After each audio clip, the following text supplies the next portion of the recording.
sa channel ni Vlog ni Love. Ako ay magki-quick intro ngayon regarding ito naman sa aking isisitin vlog. So, need kong mag-quick intro para sa aking background. So, ako po ay nagtatrabaho dito sa Finland as practical nurse. Ako po ay galing ng Hong Kong as domestic helper.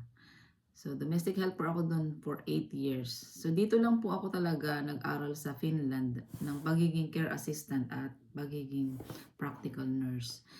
Doon po sa previous vlog ko, nabanggit ko na mag-aaral po ako this August ng Siren Hoytaya. So, natapos ko na yung care assistant, yung practical nurse, tapos ngayon po ay yung Siren Hoytaya na tinatawag. Meron din ako dating binlog na ano ba yung pagkakaiba ng care assistant sa practical nurse. So, quick recap. Yung care assistant po ay, ang ginagawa ko po noon, nag-a-assist lang talaga ako sa resident. Tinutulungan ko sila sa mga bagay na hindi nila kayang gawin mag-isa. Kagaya ng paliligo, paglalakad, paggamit ng wheelchair, sa pagkain. Yung mga ganong bagay po, para kang personal assistant. Tinutulungan mo sila na mag-function ng mga dapat nilang gawin physically, ganyan. Kasi hindi sila able na gawin yun mag-isa. So, kailangan nila ng assistant. So, yun yung ginagawa ko noon as care assistant. Tinutulungan sila sa mga bagay na hindi nila kayang gawin mag-isa. Nung gumraduate po ako ng practical nurse, aside po doon sa pag-assist, yung mga dati kong ginagawa ko pa rin yun, pero nadagdagan po yung aking responsibilities. Na-involved po ako sa pagbibigay ng gamot. Yung pagbibigay po kasi ng gamot dito ay hindi ginagawa ng care assistant kasi ang pagbibigay po dito ng gamot ay kailangan ng permit, kailangan mo ng license. Magti-take ka pa ng exam para magkaroon ka ng permit na tinatawag, yung Lucky Luwa na tinatawag. And kailangan mo rin po registered yung profession mo, yung tinapos mo sa Valvira, which is para siyang PRC sa Pilipinas. Dito po ay Valvira naman. Doon mo i-register yung profession mo na tapos ka na, mayroon kang mga ganito na license, may permit ka na magbigay ng gamot, yung mga ganong bagay po.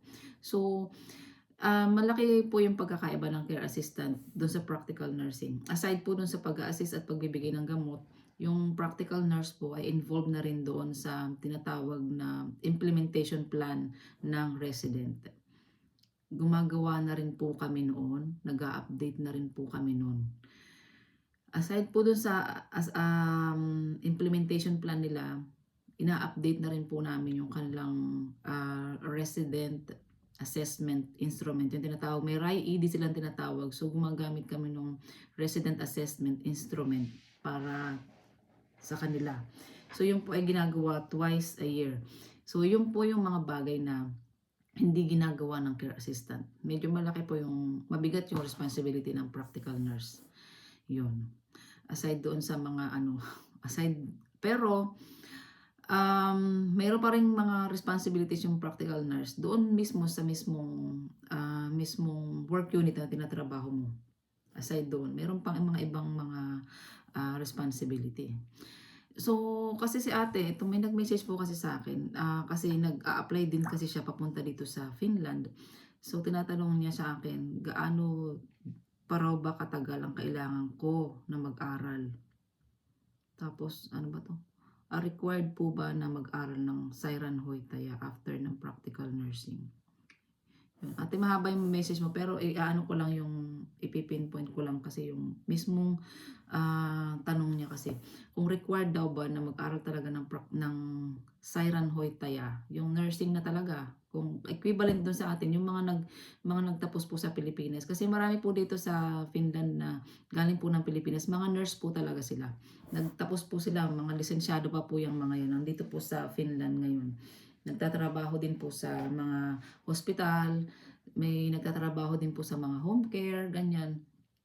So, nag-aral din po sila ng practical nursing dito kasi yun din po yung standard po kasi dito. Kailangan mo mag-aral dito. Meron po silang requirements dito. Kahit po, kahit ba licensed nurse ka na sa ibang bansa, need mo pa rin mag-aral dito nung kanilang standard. Meron silang standard na tinatawag. So, pero sila mga nurses na po talaga sila. So, kung ipa-practice po nila dito yung kanilang pagiging nurses, parang magta-top up lang sila sa mga school ng mga ilang units para maging registered na rin sila as Sairaanhoitaja dito. Yun. Marami po sila dito sa Finland, mga graduate po ng nursing. So, yung tanong kasi ni ate kung required daw ba at ino-oblige ng employer na mag-aral talaga. So, in my case po, hindi naman po siya required na mag-aral ka uli ng Sairaanhoitaja. At hindi rin po inoobliga ng employer namin na mag-aral. Although tinanong ako ng employer ko kung gusto kong mag-aral ng Sairaanhoitaja, sinusuportahan po nila yon. Nagtatanong po sila sa mga employee nila kung gusto mag-aral. Yung sa akin po is personal reason, personal choice, personal decision, ganyan. Bakit po? Kasi nandito na ako sa field na to. And feeling ko in my own assessment, sa pag-assess ko sa personal na kakayahan ko at personal na abilidad ko, nararamdaman ko at alam ko sa sarili ko na hindi enough yung knowledge and skills ko pagdating po dito sa field na ito. Yun po yung totoo kasi nga, gaya po ng nabanggit ko, hindi naman ako graduate ng nursing sa Pilipinas. So napakalawak po kasi ng healthcare industry ng Finland. Actually, yung pag-graduate po ng practical nursing, enough na po yun eh. Enough na makapag-aral ka o makapagtrabaho ka sa mga home care, sa mga hospital. Kasi, tawag dito, meron kang license, nakatapos ka, enough na po yun eh. Sa income, enough naman yung sahod ng practical nurse. Nakakabuhay ng pamilya. As in, maganda yung sahod ng enough na po yun. Yun po is kung ikaw ay kontento na doon sa knowledge or skills mo as practical nurse, enough na yun for you. Parang ako nung kasi bago ako mag-decide noon, sabi ko another 3.5 years na naman. Parang ang tagal talaga. So inisip ko na parang ang tagal na naman. Pero kung iniisip ko kasi yung personal assessment ko kasi, aminin ko sa sarili ko na hindi talaga enough yung knowledge ko at skills ko para sa field na ito. So baka in the near future may mga bagay na magbago na naman sa system ng healthcare industry sa Finland, which is yung pagiging practical nurse ko is hindi na enough para dun sa mga requirements na hinihingi dito sa industry na ito. So kaya nagdesisyon ako na mag-apply, mag-aral uli para ma-upgrade yung knowledge at skills ko dito sa field na ito. Kasi ang hirap yung nag-start ako from domestic helper, wala talaga akong alam. Although natapos ko na ng care assistant, natapos ko na ng practical nursing. So feeling ko hindi talaga siya enough. Inaamin ko sa sarili ko talaga na hindi enough yung. Kaya nag-aim pa rin ako na mag-aral uli ng Sairaanhoitaja. Kasi kahit nag-graduate ako ng hindi pa rin ako confident doon sa trabaho, doon sa trabaho ko, ganun. Kasi nga kulang nga ako sa ability at kulang nga ako sa skills. Yun yung main reason ko. So, pwede naman ako magtrabaho din sa iba't ibang work unit. So, same pa rin lang naman din yung gagawin ko. Magbibigay ng gamot, mag-a-assist ng mga resident, ganun. Pero marami ka kasi nakikita doon sa trabaho mo na hindi mo maintindihan, na hindi ka allowed gawin yun kasi nga kulang nga yung kakayanan mo. Hindi mo pwedeng gawin yun kasi nga hindi ka naman nurse, ganyan.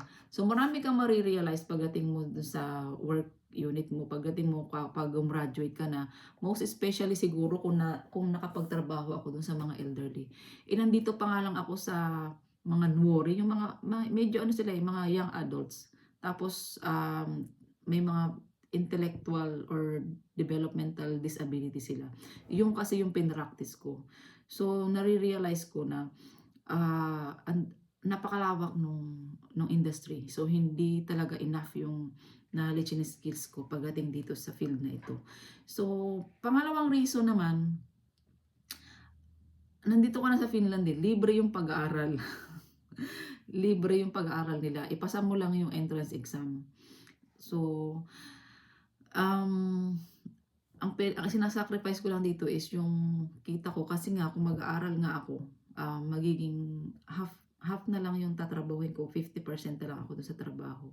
Siguro kung kakayanin ko ng more pa, magdadagdag ako ng shift, ganyan. Pero kasi kung full-time student ka, hindi ka pwede mag full-time na worker kasi mahirap yun sa schedule. So, konti na lang yung tatrabahin. So, yun.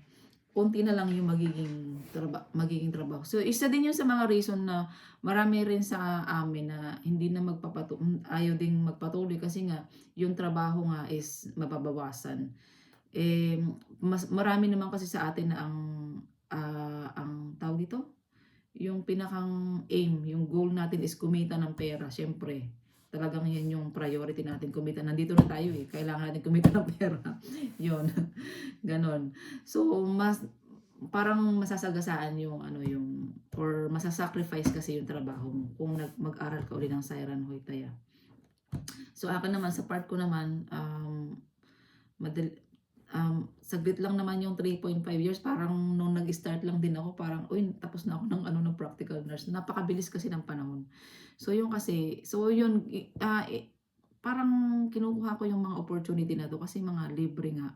Hindi mo malaman baka in the near future hindi na siya free. So, doon ka pa mag-isip na mag-aral uli kung hindi na siya libre, di ba? So, yun, kinukuha ko lahat ng mga advantage nyo. Take advantage ko lahat yung mga pagkakataon na binibigay.